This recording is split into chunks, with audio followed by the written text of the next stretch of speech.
in whatever context you exist. You just might not be live for me right now.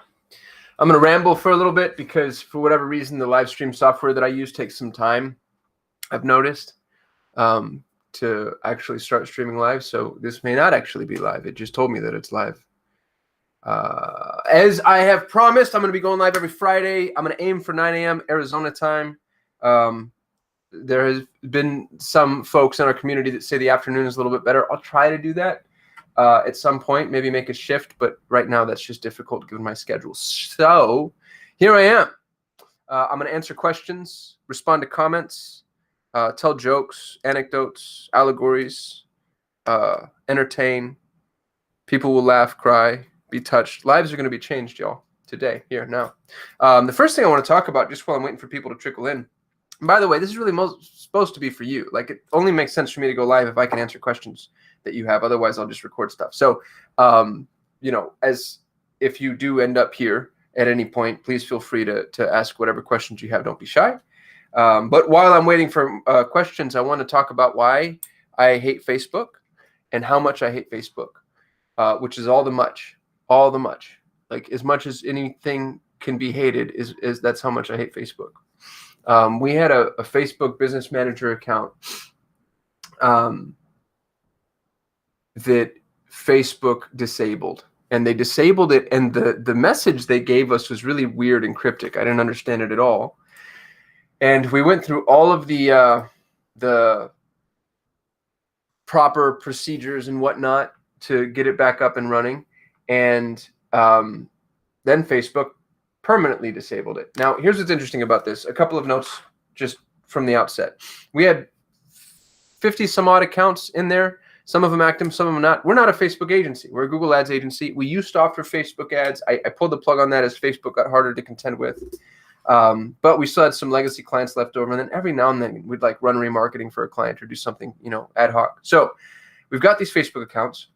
When Facebook disabled our business manager, they disabled all the assets that we own. So our Facebook business page was down, all the pixels that we created, anything that was under our ownership, which ended up being some of our clients' assets too, which was a nightmare.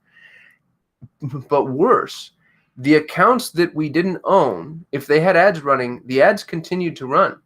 So, a client has given me access to their Facebook ad account years ago. I've been running ads for them ever since. They have no idea how to even get into the damn account.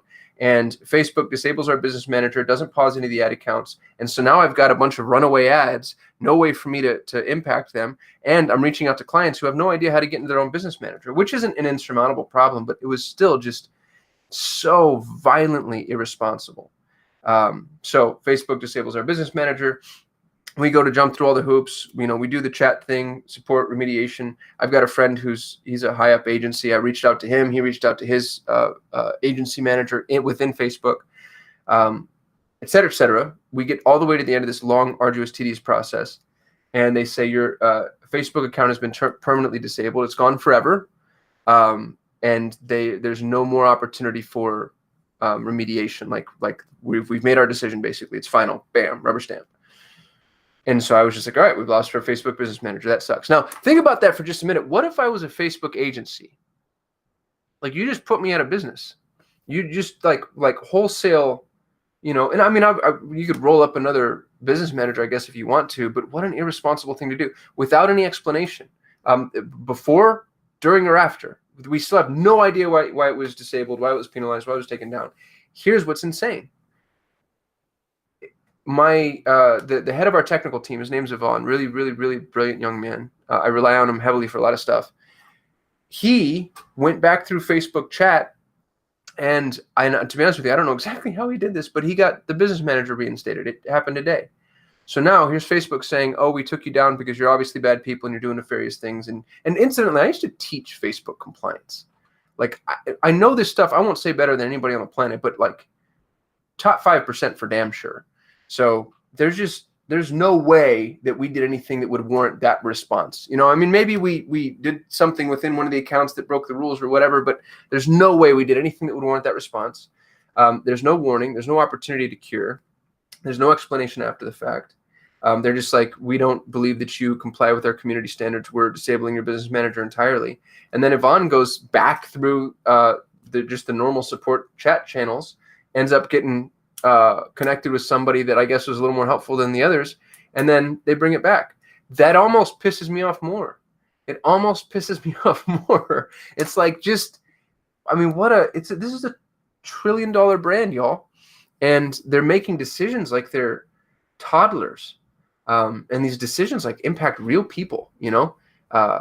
Again, if I was a Facebook agency, that would have been catastrophically damaging to us. And also, what if I was, like, let's say that if you look at it from Facebook's paradigm, they think that we're dangerous or that we shouldn't be allowed to advertise or whatever. How on earth can it be this easy to just go back channel through chat support and get our business manager re-enabled, which I don't trust at all, incidentally. So I'm never running Facebook ads for anybody else ever again, because I don't believe that Facebook can be trusted. I think that they are entirely without integrity from an organizational standpoint. We have a client who spends about $500,000 a month in Facebook ads. We were running his ads on his behalf. His ad account got disabled the day we opened the freaking cart, and I called in every favor I've ever had trying to get the damn thing back up. And when we got it back up, we asked Facebook what happened. They're like, "Oh no, our mistake. We shouldn't have done that. My bad." So I don't know. I don't mean to like just get up here and unload on all y'all, but I think it's important for all of us to be on the same page. Like, if you're watching this channel, you obviously want and need information when it comes to running paid advertising.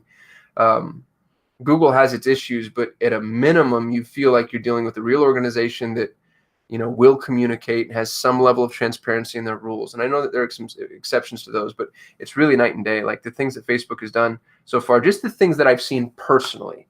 Like, if you add the things that I've heard about, it just gets insane. And it's not just me. Like, if y'all know Dennis he's a world authority in Facebook. He taught Facebook ads at Digital Marketer. He has some of the best standard operating procedures I've ever seen. I'm pretty sure he taught Facebook ads to the Infusionsoft team. Don't quote me on that, but I think that's the case. They killed his business manager. I think he got it brought back, but he posted to Facebook. He and I are Facebook friends, and he was just like beside himself. He's like, "You just shut down my entire business." And this is a guy who advocates very strongly for Facebook on a regular basis. So I'd be really careful with what you're doing with Facebook. I would just be really careful on, relying on them. What people have told me is, "Oh yeah, we have 3 or 4 business managers, so we have backups." And I'm like, can you imagine that? Like, what kind of weird world do we live in that needs to be the case? And how messed up is Facebook that it even allows for that? If it really thinks that it's protecting people, with its compliance requirements, then you think that it would reverse engineer it. So anyway, be careful is, I guess, the message here. And maybe more to the point, if you think you're in the right, you can keep beating up on Facebook, and over time, like Yvonne did for us, you can get your assets brought back. They told us definitively, "This is it. You're done." I've got a buddy who owns one of the world authorities in the Facebook space. He's the best Facebook ad agency on the planet. Ran ads for Microsoft. He has 2 Facebook published case studies. Really amazing guy. And I showed him the error message we got, and he was like, "Oh, dude, you're cooked. It's done. There's no way you can get past that." And now, look, here we are. So all that to say, just keep annoying them like a petulant child, and you can get your stuff brought back potentially. Any questions? I see I've got 3. Who are you, people who are watching? Chime into chat. Identify yourself. What do y'all want to know? Let's do the live thing. Let's do the AMA. What are you struggling with? What burning questions and desires do you have? It doesn't necessarily have to be on paid traffic. I know stuff. I know other stuff. It could be like underground hip hop trivia. I'm just kidding. No, it's probably mostly paid traffic. Maybe some entrepreneurship, business management. I've started 3 agencies. We're actually about to start a 4th. So I know some things about the agency world, hiring, standard operating procedures, processes, automation. I wonder if my chat is working, because I'm not seeing anything. I'm a father of 2 young children, so awkward silence doesn't offend me at all. But I do want to make sure I'm providing value on these calls. So if y'all think of anything, if anything occurs to you, feel free to drop it in. It's not unlikely that my little chat widget is broken, so if you are chatting me and I'm not seeing it, I apologize. But in the meantime, I think what I can talk a little bit about is some of what's happening inside of the Google sphere. If you haven't seen some of the recent posts, Google started testing Flock, which is federated learning of cohorts. It's going to be the biggest change in my marketing career. They've changed entirely the way that information is tracked and provided to advertisers. And the test within Flock is going to be really interesting to see, because this is how they're going to, we're going to get to see the mistakes that they made. This is how they're going to decide, how it gets rolled out, who it gets rolled out to what changes they make, etc. And so I'm going to be watching that really closely, because the way that Google is withholding data has been, it's getting more and more significant. What's really funny, they actually just sent me an email. I'll pull it up here. Let's see if I can go find it. This is so frustrating. Check this out. So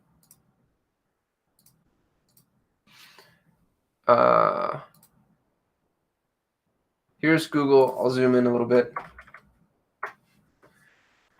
Focus on empathy and human connections. Google is now taking this really interesting soapboxed approach. And the quotable maybe encapsulates this the most. When you see privacy as a fundamental right, then protecting it becomes profoundly rewarding. Data ethics, it's time for courage, not just compliance. As y'all know, I'm actually kind of a pretty big fan of Google, but this is like hypocrisy that's steeped so heavily in itself. They're just cooking in their own hypocrisy. Google is not about data ethics or protecting your privacy.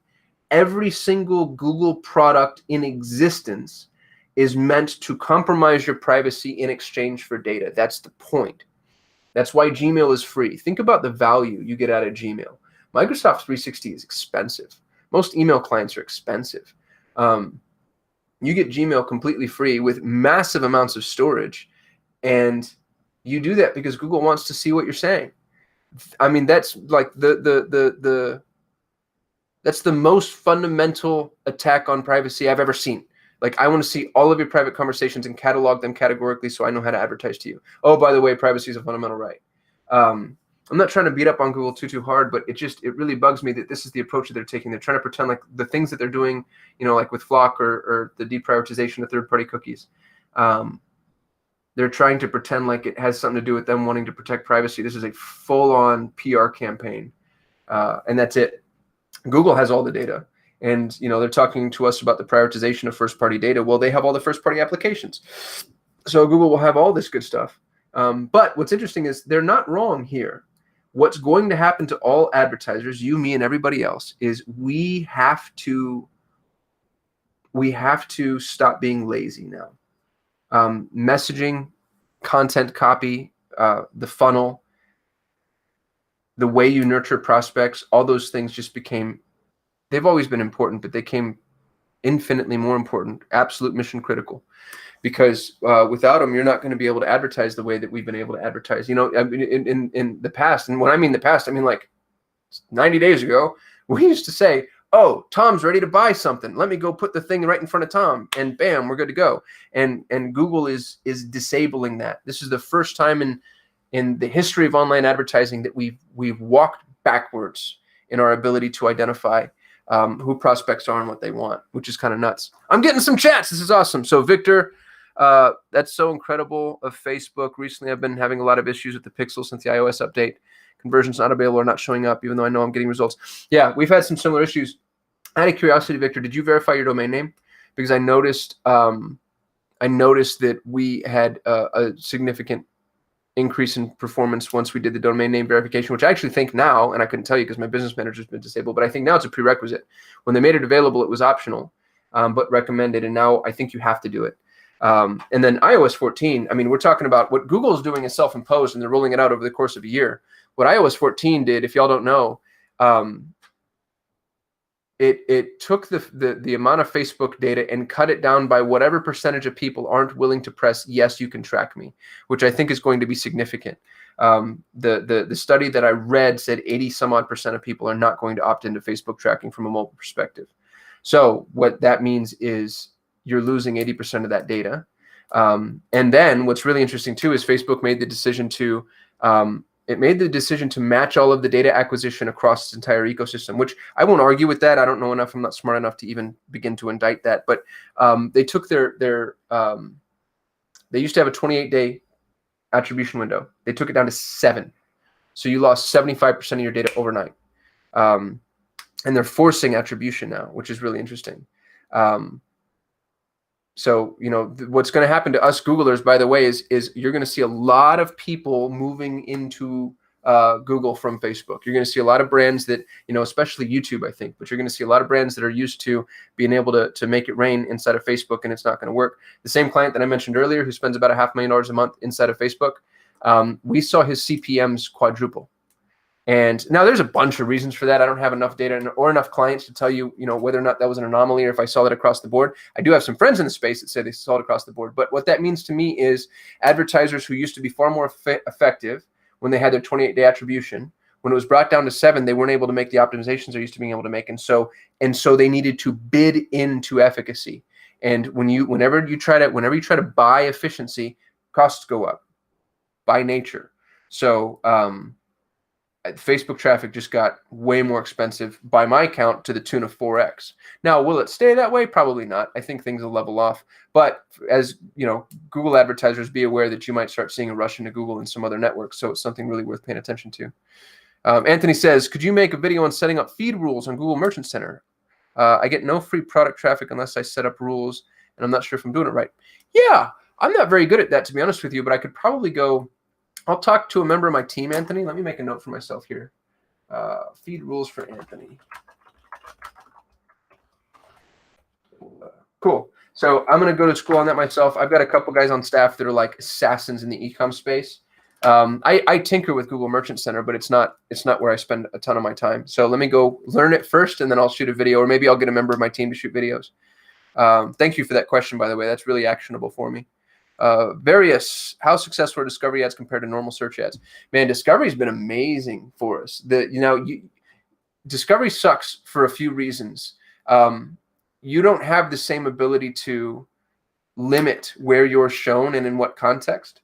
And so unless you're willing to, it's just like any other algorithmic approach that Google has taken. Unless you're willing to spend to the inflection point, you're not going to see any success. So what's nice about normal search ads is you get to tinker and you get to see predictive indications of success right away. With discovery ads, you need to spend until there's a definitive truth, and you can also find yourself spending just enough to piss yourself off. So I assume that your discovery ads are a brand approach. I should shoot a video on discovery ads too, now that I'm thinking about it.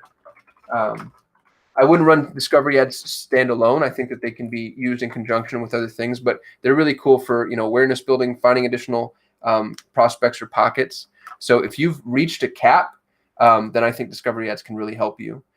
If you're a brand new advertiser and you haven't done much of anything else, I might focus on some of the more fundamental approaches for Google, assuming that you actually have inbound traffic. That's a really good question. Ryan's here. Yo, brother. Ryan, just so y'all know, is a Google assassin himself. He taught me some really cool stuff about, Ryan, I'm not going to expose your industry. You feel free to do so in chat, but I don't want to give you away if you don't want to be given away. But Ryan made an industry work that I actively avoid. So I was really impressed and appreciate his insight. Ryan, thanks for being here always. Mr. Magic J's, have you ever advertised building materials like brick, drywall, stone? And if you did, how was your experience with generating sales? Yeah, so one of my clients was Younger Brothers Construction. They're the second largest employer in Arizona. They've got like 11 companies. They do all that good stuff. And among that is their own. They basically have their own supply shop that they used internally and then branched out, which is really, really, really brilliant. And we helped them with their marketing, their advertising. I can tell you that the success was mixed. Shipping is a problem for them, obviously, because some of that stuff is great big, and they didn't have the technical infrastructure in place to match what people wanted online with what they were capable of delivering. So I'll say that I think the marketing piece is easy because people want that stuff. The logistical piece is hard. Where are you geographically? Where can you get your products to? And if there's variables involved, which there was with these folks, they had variables like, well, we can send, these 50% of our products can be sent nationwide. These 50% of our products can only be sent to different regions. And within that, the regions were different. And they just didn't have the logic or the rules available for us to be able to properly canvas their marketing campaign. So if you had that accessible, or you just wanted to focus on one smaller region, then I think you'd do great. And you would do great because that's an industry that is sorely behind the times. So you can step into that and really own specific facets of the space. It's commoditized just like anything else. It's something of a race to the bottom. But as long as you can compete in that commoditized area, the other benefit you have is, they're more or less a consumable product, depending on who you're selling to. So if you get a good customer on the hook, then they'll, hopefully buy from you forever. Colin's here. Colin's one of our star client managers, wicked sharp dude, does a really good job at staying up to date. He actually teaches me a lot. Every now and then I'll go into Slack and he'll have dropped in an article and I'm like, oh, that's my video.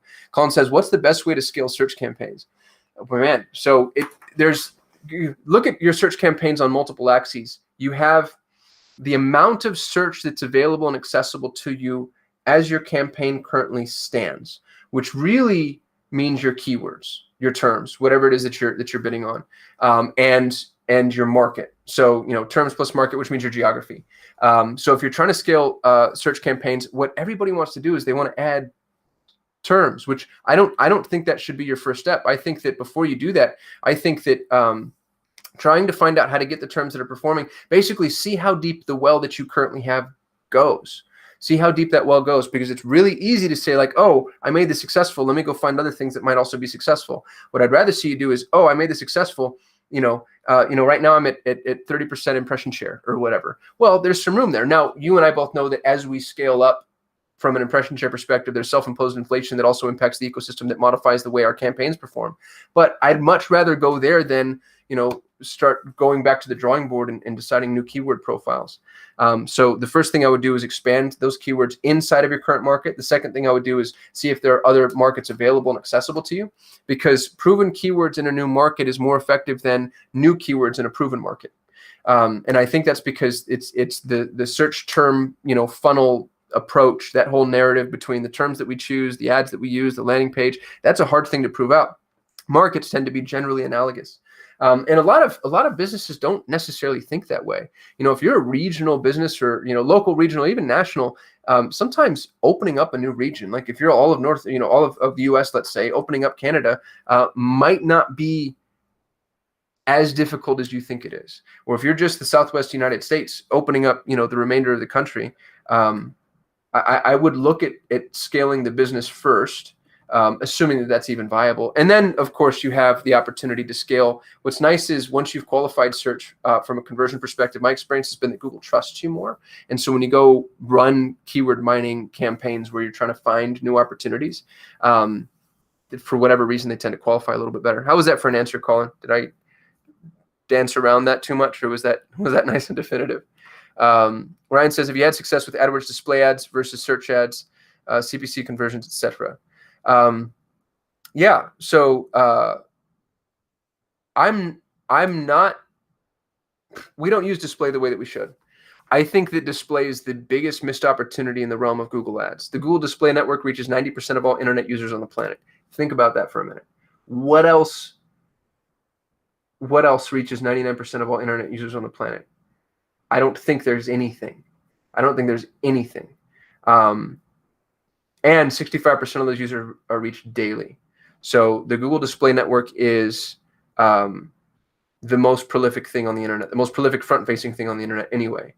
Maybe AWS has as expensive a reach, but that's the backbone, the back end. And display is cheap. And display is super engaging, especially if you're using Google's ad development tools, which I'd recommend doing incidentally. The problem with display, and I haven't cracked the code on this, and I know that there are people that have, but it tends to be single advertisers inside of single entities or organizations. I don't think agencies do this very well because of the work involved. There's too many placements for display. There's too many, it's almost, think of it as like negative keywords. When you're running a search campaign, you have the keywords, and then as negative keywords come through, you add your negative keywords to the list and you sculpt your keywords, and then you get this really nice canvassed campaign. For display, I have yet to see evidence, with the exception of one campaign, which is new. I have yet to see evidence that Google has done a good job at algorithmically optimizing campaigns based on conversion events, enough to where I wouldn't worry about, having negative placements. And the issue with that is there's just too many damn placements to manage. So I'm sorry to be offensive to Ryan. I would love to crack the code on display someday. I think we're going to have to now because of what happened to Facebook and what's happening with Flock. I don't think there's any choice. But at the moment, I don't have a great answer for you because I still think that display requires a lot of manual remediation. Now, we have one client that just signed up with us. It's actually Colin's client, interestingly. Funny that Colin's here. Colin, you'll know who I'm talking about. They sell a very specialized type of software, and they do so using value-first education. So they'll, give really awesome ebooks or downloads or calculators, and then they've got some like low-ticket tripwires, free plus shipping type things. And when you engage with their content, you then turn around and hopefully buy their software. They've got an amazingly high-performing campaign, and they're using almost entirely display advertising to do it. And what's interesting is their display ad campaign, which they came to us with. I didn't build this, which, it speaks to my level of ignorance. Their display campaign is not segmented the way that I'm talking about. It's basically like, here's our conversion action and goals, what we want to do, and go. And Google has seemingly been able to optimize down to a point to where they're actually receiving really adequate conversions. However, they spend a significant amount of money, and they have been for quite some time. So I think, the way that Facebook, the last 18 months or so, when you're running on Facebook, you can get just as good a performance out of Facebook if you don't segment your interest at all. You go to everybody and you just optimize according to conversions, especially if you have a really, really good, well-tenured pixel. I think the Google Display Network can work like that long term. But I haven't seen it enough with smaller advertisers on smaller spends, which is most of my clients. We have 130 clients, and I don't know what 80% of them are sub 30 grand in spend. So most of them don't have the budget that this organization had to just like throw money at display so it had enough time to learn. And that's the other issue with display, which is Google's issue. Even if it is conversion optimizing itself through machine learning algorithmically, there's too many placements for it to be able to do that on the micro. So that's not a great answer for you, Ryan. I need to crack the code on display. We're kind of working on that now, but right now I get real hesitant giving people advice if it's not real world, if it's not coming from me, because then I feel like I'm just, another one of those educators out there that kind of, spews nonsense because they just want to say something. Various said, I'm already using search ads, but the keyword is very expensive. Oh yeah. So I want to branch out in a cheaper way. Would YouTube video ads be more effective than discovery ads? Well, what's your industry, Various? Give me more context on what it is that you're doing. I love YouTube because the targeting is even more precise than Facebook's targeting in many instances. If somebody's watching a YouTube video, they're intrinsically qualifying themselves in a lot of ways. And so with Facebook's interest-based segmentation, some of those are explicitly defined, but some of them are implicitly defined. And you don't really know the degree to which the strength of that audience. You'll figure that out, when you're running Facebook ads, you kind of start to see like, wow, this interest worked really well for me and this one didn't. I'm going to go with this one. But with YouTube, what I like is being able to bid on independent channels or honestly individual pieces of media, which you can do inside of YouTube. You're now cutting with a scalpel. And because, I'm kind of a scrappy, nimble marketer. We're used to dealing with smaller budgets, and YouTube lets you do that. Discovery requires a little bit more in the way of expansive spend. So yeah, I'd go with YouTube. Here's the real key though. I shot a video on this. I don't know if it's live on my channel yet, but what I said is traffic comes last. So for you, Various, make sure that you've got like a rock solid offer, and it sounds like you do because you're already running search ads. And if they're expensive, it means that what it takes to qualify them. But have a good offer, know how to articulate your value, have a good sales process, make sure that you have people that are answering the phone or, getting back to forums or whatever. I have so many people that come to us and they're like, oh my goodness, we need leads. And then I dig into their business and it's like, well, you answer 50% of your phone calls, your salespeople are overwhelmed. You're only closing 1 out of 20 deals. You don't need leads. You need a better sales process. Actually leads, that's the last thing you need. All we're going to go do is make this harder for you. So to quote Ryan Dice, which I do often, don't pour rock water into a leaky bucket. Make sure you have a really, really non-porous bucket, and then traffic makes a lot of sense. I hope that's helpful, Various. I definitely test YouTube. The key with YouTube too is don't get too obsessive with the media. I don't know if y'all have noticed, if anybody's seen my YouTube videos, it's me on this green screen. I stopped putting a background on the screen. It's even kind of brandable, I think, in ways. But the reason I did that is because I had to produce so many videos that it started getting tedious to have our editor. She's in the Philippines and offshore, and it takes overnight or whatever. And I was just like, take the videos live, because if you shoot 5 videos, which is what YouTube wants, 4 of them won't be used over time. You give YouTube 5 videos, and it goes, 1 impression, 5 impressions, 9 impressions, 15 impressions, 4,000 impressions for whatever reason. I don't know why they do that. And you can tell I'm a search marketer because I said impressions instead of views, excuse me. So it produced a ton of media on YouTube's behalf. And when you're creating YouTube videos, my recommendation to you is they want 5, according to Google. That's their gold standard. And I believe that because when we've used 5 videos or more, it tends to work a little bit better. Make the videos the same except the introduction. So everything is roughly the same except the introduction. And the reason you want to do that is because you want your split test to yield definitive results. And if you have 5 entirely different videos, you don't know what's working or why. So, if they're all of you sitting down, then make them all of you sitting down. And if you want to do a walking video, then, don't have a bunch of unless that's the one thing you're testing. Unless it's the exact same script and, one's you in your car, you at your desk, you walking down the street. And in that case, then you should be in really good shape. Mr. Magic J, thank you for the explanation. The main challenge is the logic around the deliveries. I think we'll have a solution for that, but I'll keep quiet for now. Love your content. Thank you, brother. Really appreciate you watching. Various says target audience is also a bit older, so Facebook isn't effective as well. Man, if you've tested Facebook and you know that definitively, then totally understand. But Facebook is now mommy book. Young people aren't on Facebook, y'all. They're on Instagram, and even then, they're kind of not on Instagram anymore. They're Snapchat, TikTok, whatever else that I don't, because I'm too old. But Facebook has gotten older fast. And the other thing that I would test various, if your demographic is decidedly older, is go test Bing. And I can't believe I just said that because I just threw up in my mouth a little bit. But Bing, interestingly, has some really quality traffic. There's very little traffic. There's this lie that both Google and Bing tell. Google and Microsoft both say that Bing has 30% market share. And they say that because Bing wants to sound relevant and Google wants to pretend like they don't have a monopoly. And so it's like this little conspiracy between the two. They may have 30% market share on a per capita basis. Google has 95% market share by search, the number of searches that take place if people who search use Google. However, there is a pocket of, and they tend to be older and more affluent, of people that, they buy the computer, they take it out of the box, and they never touch it again. Those are your Bing users. And so if you've got some older folks that you want to target, go check out Bing. And since Bing purchased, or since Microsoft purchased LinkedIn, Microsoft has been appending LinkedIn user data to Bing searches, which that's actually pretty exciting to me. And I've seen some very mild signs of life. We don't run enough Bing for me to speak to that too aggressively, but it could be kind of cool. Anthony says, I connected my Shopify store to Pinterest and I've been getting a ton of impressions, but no sales. I'm thinking of paying for ads on there. Any suggestions or experience with ads on Pinterest? No, not successfully. No, we've run Pinterest for clients in the past. We stopped doing it because it stopped working. Why did I say that? It never worked in the first place. I've never catalyzed purchases from Pinterest. Other people claim to, and I didn't mean to say that in a way that makes it sound like they're lying.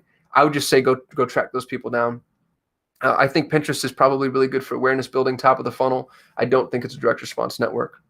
Various says on display ads, I usually get a bounce between 80 to 90%. Yeah, that doesn't scare me off yet. Display is really fickle traffic, y'all. You're not just interrupting their day. You're not even interrupting their day in the middle of their day. You're interrupting their day like over here. So people who click through on display, that's why it's so damn cheap, because it's fickle traffic. Teruyua, I'm sure I mispronounced your name. I'm so sorry. Teruya. I have a unique name too, so I'm sensitive to that. Forgive me. But Teruya says, I work in a digital marketing agency in Japan, and we're worried about Google stopping the third-party cookies. How's American's agency preparing to deal with this? Dude, it's nuts. It's nuts because there is a train coming, and we are in the middle of this tunnel, and there's no way out. We'll never make it out in time, and there's this train just barreling down on us, and nobody's making any adjustments. CRMs aren't even, you think that every CRM on the freaking planet would be screaming about the importance of first-party cookies. And then helping people connect that so that you can actually acquire that data. There is not as much noise about this as I would have assumed. I don't know why we're not all farmers with pitchforks and torches out there because not just because of the death of third-party cookies. That's a piece of Flock, but that's not all of it.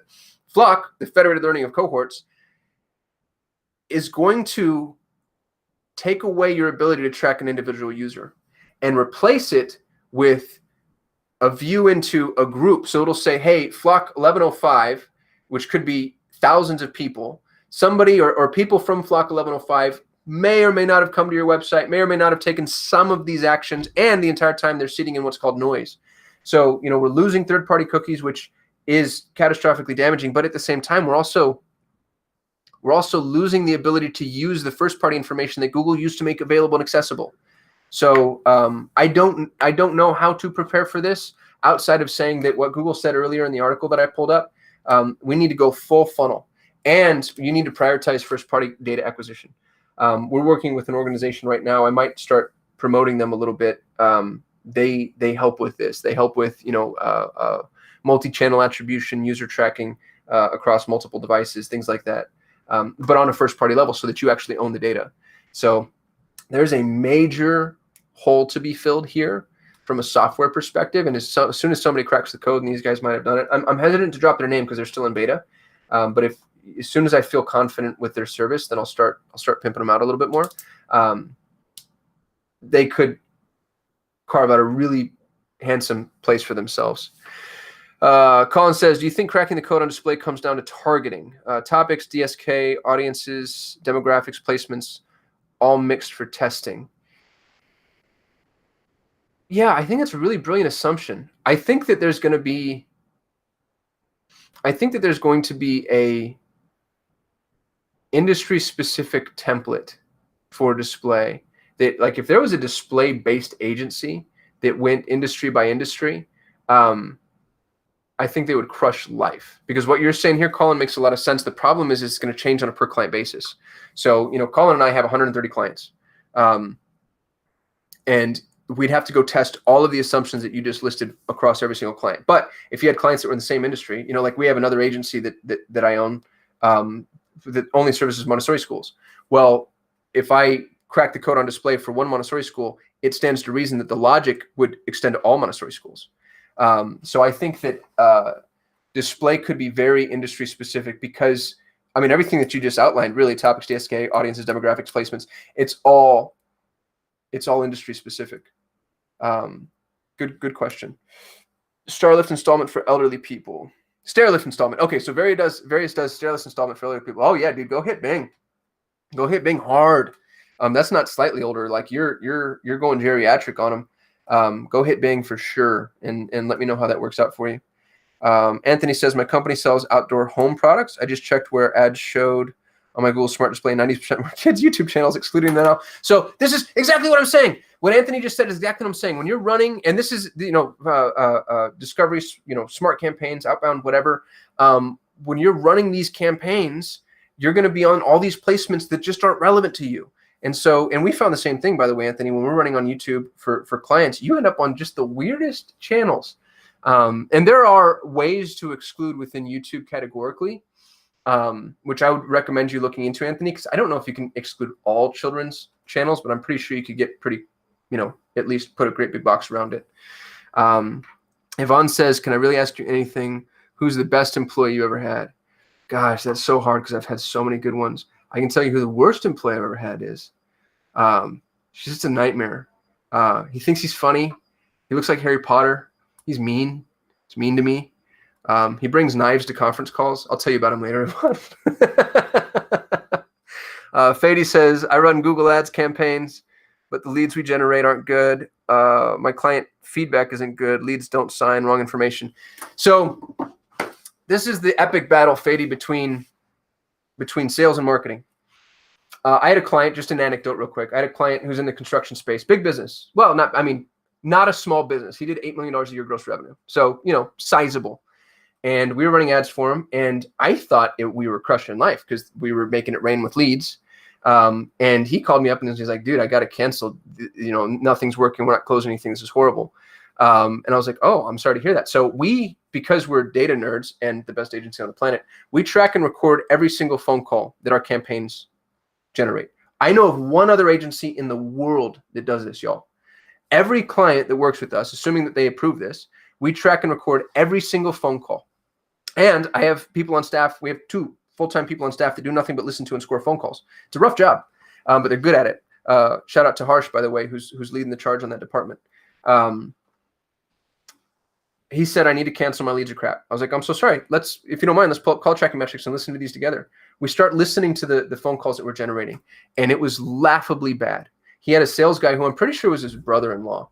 And the guy, at one point, a lead calls and the phone's ringing, and then you just hear him say, hello. Like, not thank you for calling such and such construction, just hello. And then the person says, yeah, do you do, and I forgot what they asked for, but it was like their core thing.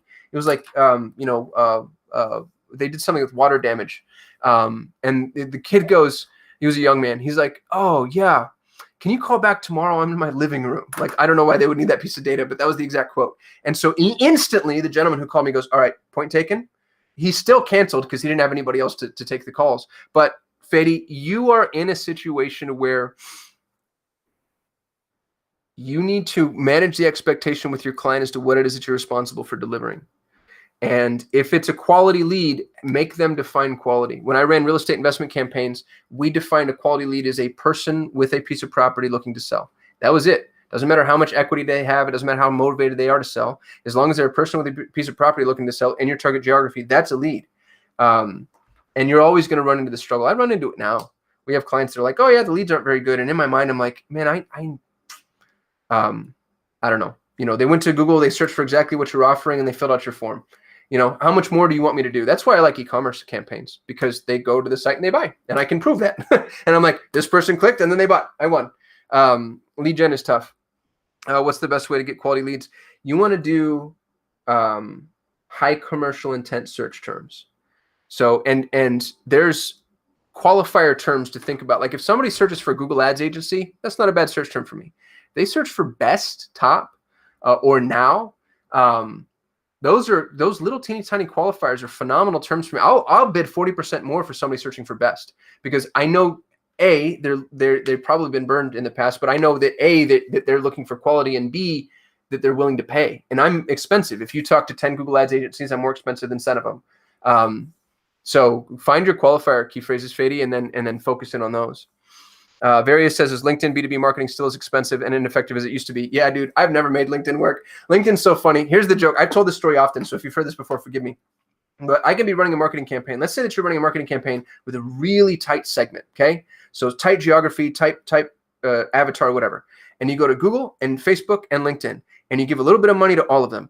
If it's too narrow of an audience, Google's going to say, gosh, we couldn't spend all that money. And then Facebook's going to say, gosh, we couldn't spend all that money. And LinkedIn's going to say, spent it. What else you got? It's unreal, the speed at which LinkedIn spends its funds given the lack of audience that it has. I don't trust LinkedIn at all. I think that LinkedIn for direct outreach, like we've got the gentleman that does our outbound sales department, John G, a really brilliant guy. He uses LinkedIn almost exclusively for our prospecting. So I think LinkedIn is a phenomenal network, but not for paid ads. If you want to use it for like outbound messaging, meeting people, drumming up business, then that's a great place to go. Victoria says, kind of off topic, but what are your opinions on the site like Upwork in the field of digital marketing? I think they're great. I've had a lot of really good. We just hired a guy off of Upwork to help us with our copy. He's writing email copy for us, and he's amazing. His name's Nate. I'd love to give him a shout out if I can think of his freaking domain. Yvonne, if you're listening, what's Nate's domain? And I'll pull it up. Really brilliant guy. He was the most expensive guy on Upwork, which, by the way, this is the key. So Victoria, for you, the mistake that I made in the past as a young entrepreneur is I'd go to Upwork or Freelancer or wherever, and I would try to find the cheapest. And I would always be disappointed. And I would say, Upwork sucks or Freelancer sucks.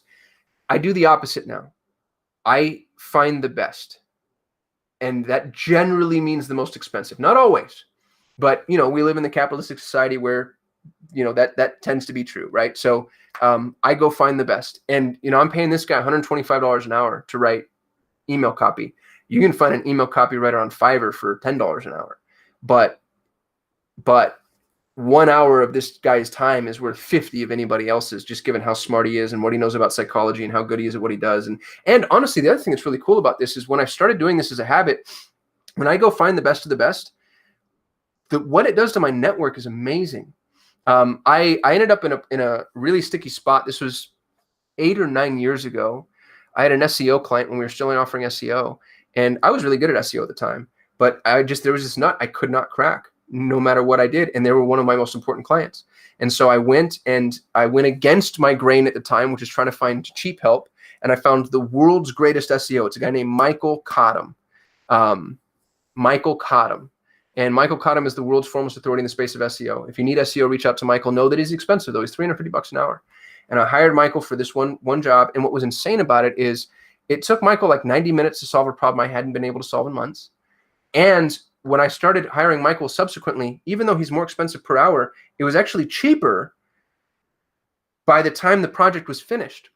And even better, Michael knows all these amazing people. He has all these amazing clients, and he started referring us work. He refers us work now, which is really cool. The world's foremost authority in SEO refers me Google Ads business. When you work with the best, you also end up being associated with the best. A lot of the people that I've met, opportunities that I've had, have come from vendors. And it's because I go and I seek out the best vendors in the whole wide world. I did it with Facebook. I went and I found the best Facebook Spotlight Social, run by Jason. Best Facebook agency on the freaking planet. And same story. Like, he's associated with all these amazing businesses and people. I refer him work. And now, his natural inclination, of course, is to refer me work. So use Upwork. Yvonne just said that I found him on there. I didn't, dude. I found you on Freelancer. I'm 99% sure of that, because I was in Freelancer the other day and I went back and saw our old message thread where you were lying your ass off. But yeah, y'all, if you don't know Yvonne, he's the head of our technical team. He's one of the smartest people I've ever known. The kid can solve any problem.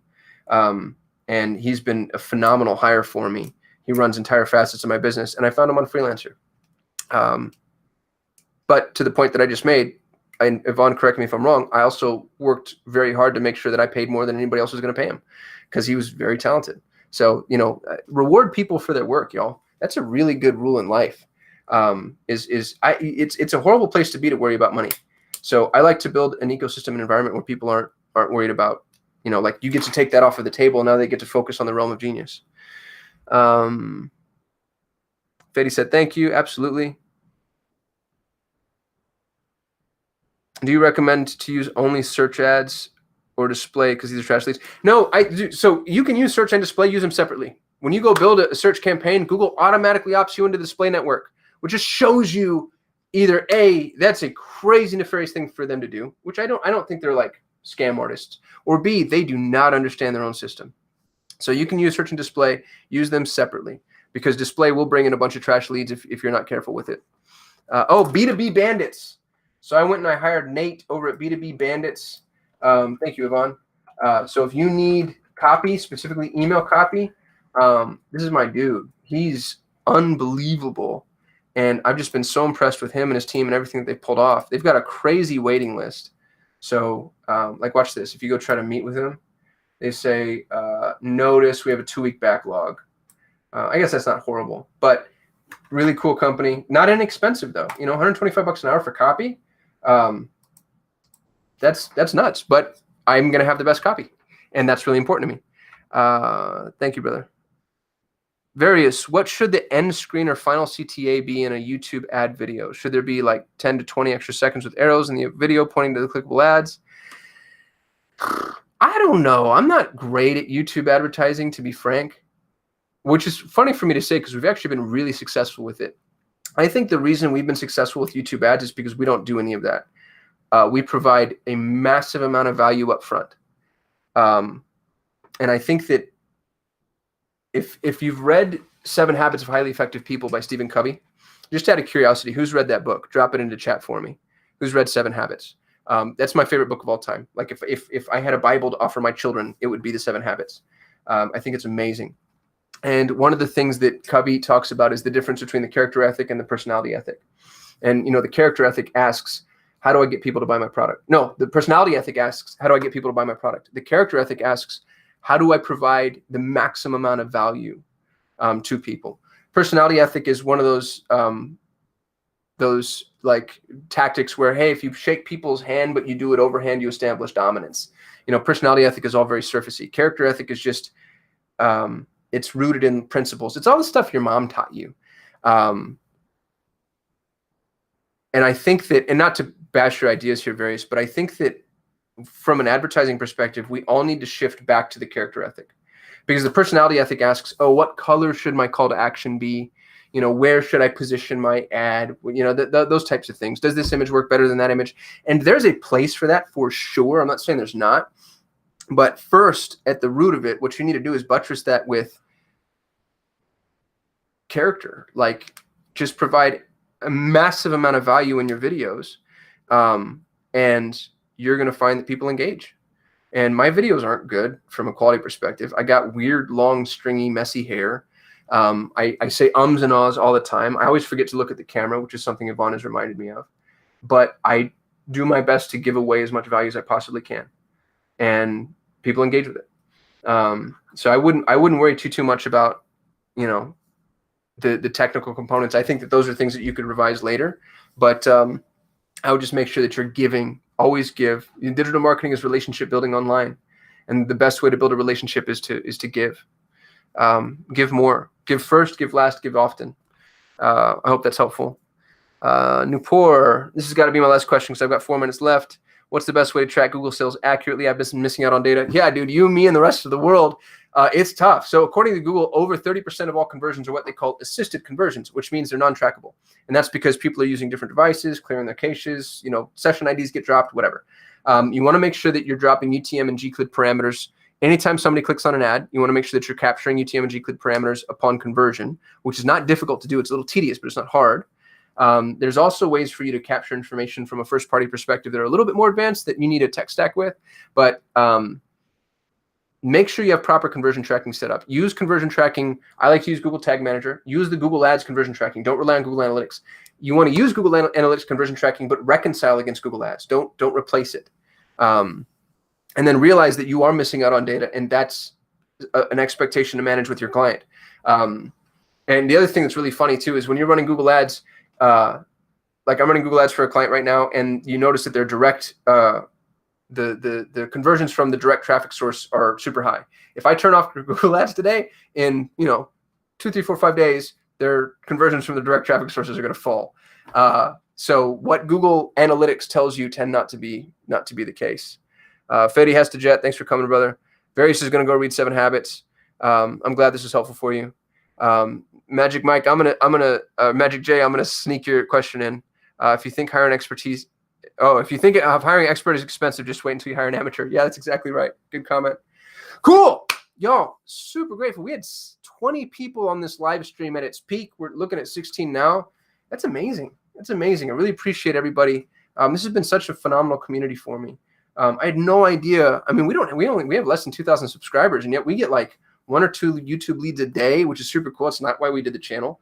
I've met like some really awesome people, made some like genuine friendships, and hopefully we're helping some folks too. So thank you. Thanks for watching. Thanks for engaging. Thanks for subscribing. Thanks for the questions and the comments, like all that stuff that just feeds the YouTube machine and lets us know, lets it know that we're valuable, and it helps prioritize us so other people get to see us too. So if you don't mind a genuine, but maybe self-serving appeal, the more you can engage, the better. If there's any realm of reciprocity that I've earned, that's what I'd love to see happening. So anyway, I'll get off that. Appreciate y'all. Everybody's awesome. High fives. Have a great, great, great weekend.